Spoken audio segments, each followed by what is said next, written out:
Queridos irmãos, queridas irmãs, mais uma vez aqui nos encontramos, né? E vamos dar sequência no vídeo 140, onde nós estamos tratando da desencarnação, já que nós falamos já um pouco em alguns vídeos a respeito da reencarnação, né? Como eu já expliquei, que o processo é muito complexo. Então, também complexo é a desencarnação. Mas estamos aqui tentando fazer o possível para levar o conhecimento das pessoas. Então, aqui na pergunta 153 do Livro dos Espíritos, Allan Kardec interroga os bons espíritos da seguinte forma: em que sentido se deve entender a vida eterna? Olha só que pergunta maravilhosa. Os bons espíritos respondem assim, olha: a vida do espírito é que é eterna. A vida do espírito é que é eterna. A do corpo é transitória e passageira. Então, veja bem, eu vou continuar ainda, porque a resposta ainda não terminou. Então, a do corpo, né? A vida física, né?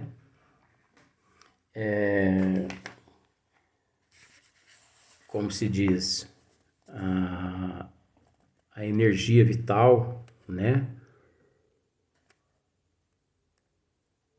É que não é eterna, ela é transitória.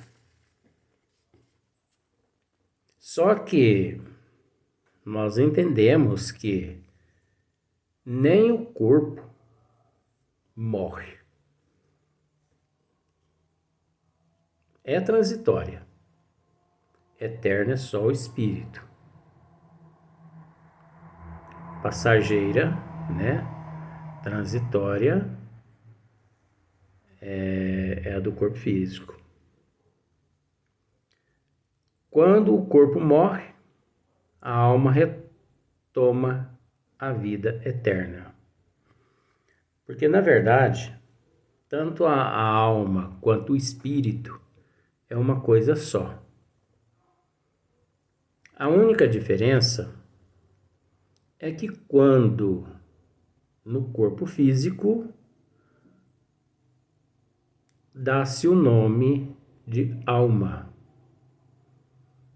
Depois que deixa o corpo físico, né, através do desencarne, ele assume a identidade de espírito.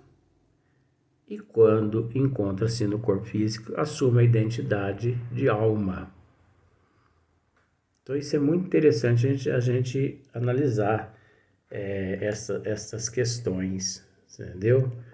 Porque tem pessoas que não entendem, às vezes, mas para que essa confusão, para que misturar desse jeito? Nós temos que entender que Allan Kardec não foi por um acaso, né? O codificador da doutrina dos espíritos. Então, leis são leis. Kardec ainda torna a fazer uma outra pergunta. Não seria mais exato chamar vida eterna a dos espíritos puros, dos que, tendo atingido a perfeição, não estão sujeitos a sofrer mais prova alguma? Observe que Kardec ainda tentou mexer com o espírito ainda.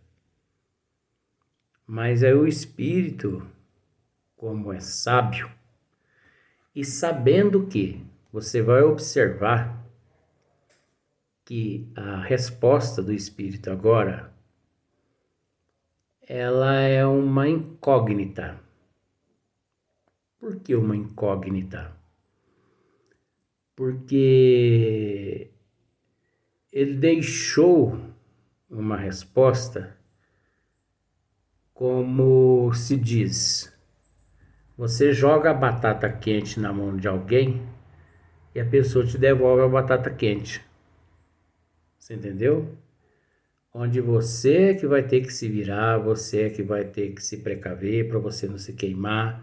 No caso aqui, o Espírito respondeu de uma certa forma para que todos nós pudéssemos analisar. Olha só, essa é, antes, a felicidade eterna. Mas isto constitui uma questão de palavras. Chamai as coisas como quiserdes, contanto que os entendais. Não é uma incógnita? Observe para você ver. O Espírito devolveu a Kardec a responsabilidade. Chamai-as como quiserdes. Quer dizer, é uma questão de evolução. Para aquele que tem conhecimento, importância alguma tem essa pergunta e essa resposta. Ela é neutra. Dá para você raciocinar assim? É como, por exemplo, muitas pessoas chegam à casa espírita e de repente já quer saber o nome do seu mentor espiritual. Para quê? Para quê?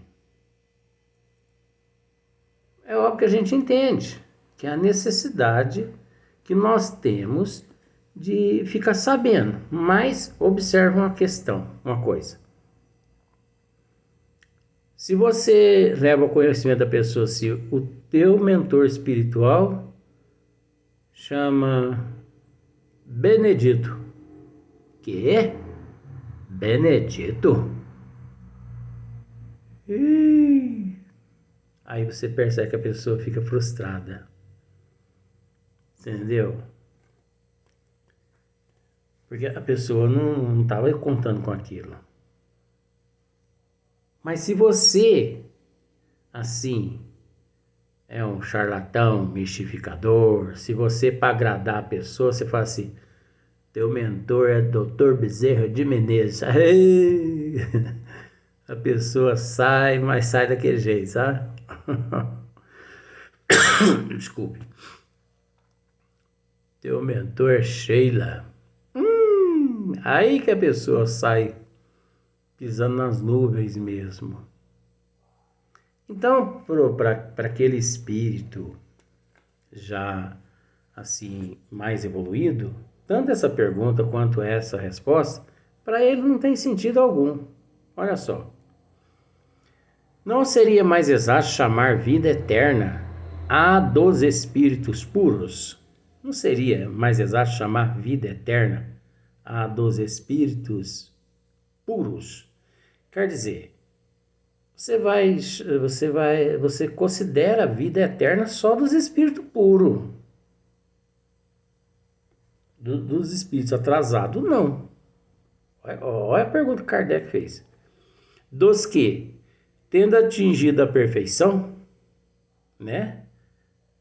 Dos que têm atingido a perfeição, esses sim, vamos dizer, não devemos chamar só esses, né? Que atingiu a perfeição, de espíritos puros, não estão sujeitos a sofrer mais provas alguma, né? Quer dizer, não vão. Esses espíritos puros que não sofrem mais prova alguma, expiação alguma, né? Já alcançou o topo mesmo. Esses Não é esse que nós deveríamos considerar como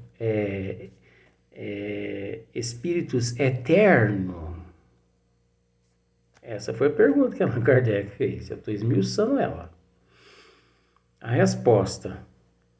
Essa é antes a felicidade eterna. Ó, essa é antes a felicidade eterna. Mas isso constitui uma questão de palavras. Quer dizer, isso é tudo bagatela. Isso é bobeira. São palavras. Chamai as coisas como quiserdes, contanto que vos entendais. Contanto que você entenda, Kardec. Contanto que as pessoas entendam, Kardec. Isso que o Espírito quis dizer. Tudo bem. Então, isso é uma questão, assim, dentro do processo evolutivo da pessoa. Contanto que a pessoa entenda. Agora, se ela não entende, tem tem a mesma importância como não tem importância alguma. Então, o espírito evoluído, ele não se preocupa com isso. Né? Então aqui nós vamos agora para a pergunta 154, que já muda já o tema, né? Porque existe 3 temas nesse capítulo. Esse agora que nós vamos entrar é o segundo tema. Separação da alma e do corpo. É agora que o bicho vai pegar.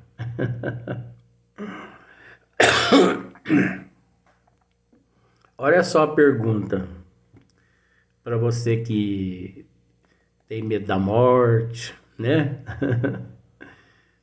Tem receio, você que não pode nem ouvir falar em morte. Olha a pergunta que Kardec fez aos bons espíritos aqui, ó. É dolorosa a separação da alma e do corpo? É dolorosa a separação da alma e do corpo? Observe que essa pergunta ela tem um sentido duplo.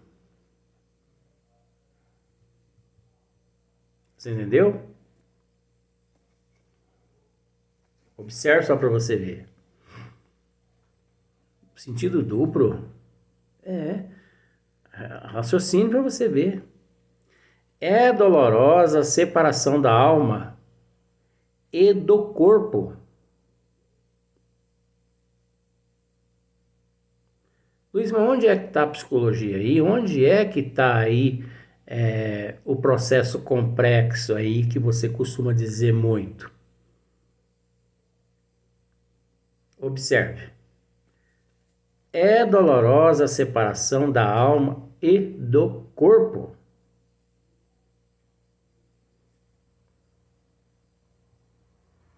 É da alma e do corpo.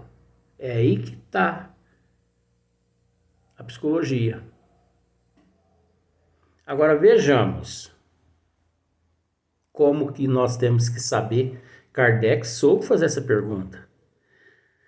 Ele soube fazer essa pergunta nos deixando uma amplidão imensa, sabe? Para nós raciocinarmos. Porque vejamos, imaginemos se ele tivesse feito a pergunta assim, ó. É dolorosa a separação da alma do corpo? Do corpo. Da alma do corpo. Você entendeu? Se você entendeu, você consegue entender como esse E, essa letrinha E, ela mexeu totalmente na história? Vou repetir. É dolorosa a separação da alma e do corpo. corpo. Agora, o contrário. É dolorosa a separação da alma do corpo. Não tem sentido duplo? Observe para você ver. Por isso que nós temos que raciocinar. Porque uma vírgula, uma interrogação, uma exclamação, ela muda totalmente a história. Resposta: não. O corpo quase sempre sofre mais durante a vida do que no momento da morte. Você observou bem? O corpo sofre muito mais durante a vida do que no momento da morte. A alma, nenhuma parte toma nisso. Os sofrimentos que algumas vezes se experimentam no instante da morte são um gozo para o espírito que vê chegar o termo de seu exílio. O termo de seu exílio. Terminou, né? O seu exílio. Então, observa só para você ver. Mesmo assim, nós ainda devemos analisar. É dolorosa a separação da alma e do corpo. Se nós formos analisar, parece que a resposta não condiz com a pergunta, por causa dessa letra E. Que veja bem, não, o corpo quase sempre sofre mais durante a vida do que no momento da morte. Então, o nosso corpo sofre muito mais durante o período da vida física aqui, né? Do que no momento do desencarne, ali da morte. A alma, nenhuma parte toma nisso. Quer dizer, naquele momento ali, a alma da pessoa nada sofre.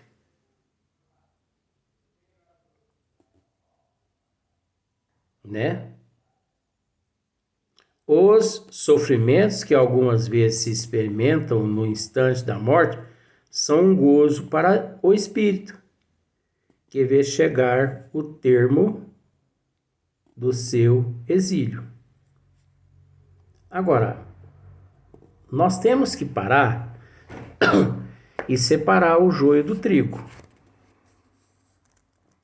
Entendeu? Por que nós temos que separar o joio do trigo? Porque do jeito que aqui se encontra, da forma como Kardec perguntou e da mesma forma como os espíritos responderam, nós temos que separar o joio do trigo, porque não cabia a Kardec, nem aos espíritos, fazer milhões de interrogações a respeito de algo que nós sabemos que ali é o alicerce, é a base de tudo. E que nós sabemos que acima daquele alicerce, tudo pode ser construído. Eu não vou voltar a esse assunto. Olha só, uma sequência de Kardec. Na morte natural, a que sobrevém pelo esgotamento dos órgãos, em consequência da idade, o homem deixa a vida sem o perceber. É uma lâmpada que se apaga por falta de óleo. Então vamos analisar uma coisa, tanto de acordo com a colocação de Allan Kardec aqui, quanto a resposta que os espíritos deram a Allan Kardec. Essa resposta, ela é muito relativa e ela é muito complexa, entendeu? Ela é muito complexa, ela é muito relativa. Por quê? Porque existe, como eu já disse, que existe milhões de formas de reencarnações. Existe milhões, um número inimaginável de desencarnação. O desencarne do justo. Então, quando Allan Kardec é uma coisa, da pessoa que andou na contramão das leis de Deus, é de outra forma. Allan Kardec aqui, ele faz um comentário. Na morte natural, a que sobrevém pelo esgotamento dos órgãos, em consequência da idade, o homem deixa a vida sem perceber. É uma lâmpada que se apaga por falta de óleo. Isso é relativo, gente. Mas se você está dizendo que é relativo, se você está dizendo que é complexo, o comentário de Allan Kardec e o comentário dos espíritos, né, como eles relataram nessa resposta, então você está dizendo que os espíritos erraram, que Allan Kardec errou? Não, de forma alguma. A única questão é que nós temos que raciocinar. O que não cabia a Allan Kardec esmiuçar, além que o que ele esmiuçou aqui para nós, detalhes esmiuçados. Porque aqui ele apenas de alguma forma, sim, ele tratou como se a morte física por um processo natural, né? E nada mais que isso. Só que na realidade não é assim que acontece. Acontece do jeito que ele narrou aqui, mas existe um número inimaginável de processos que ocorrem de acordo com a evolução de cada ser. Então é natural que uma pessoa idosa, né? Como aqui ele está dizendo, na morte natural a que sobrevém pelo esgotamento dos órgãos, né? Uma morte natural que vem que ocorre pelo esgotamento dos órgãos, da energia vital dos órgãos, né? De uma pessoa idosa, justa, que viveu, levou uma vida regrada, de acordo com as normas de Deus na Terra. Essa pessoa, esse idoso, ele não vê o momento do desencarne. Não vou dizer assim só o idoso, não. Todo aquele que age corretamente no momento do desencarne, ele não vê o momento do desencarne. Ele sente ali aquela sonolência, como se ele estivesse trabalhado muito e que deitou para descansar um pouco. Nós vamos dar sequência no próximo vídeo.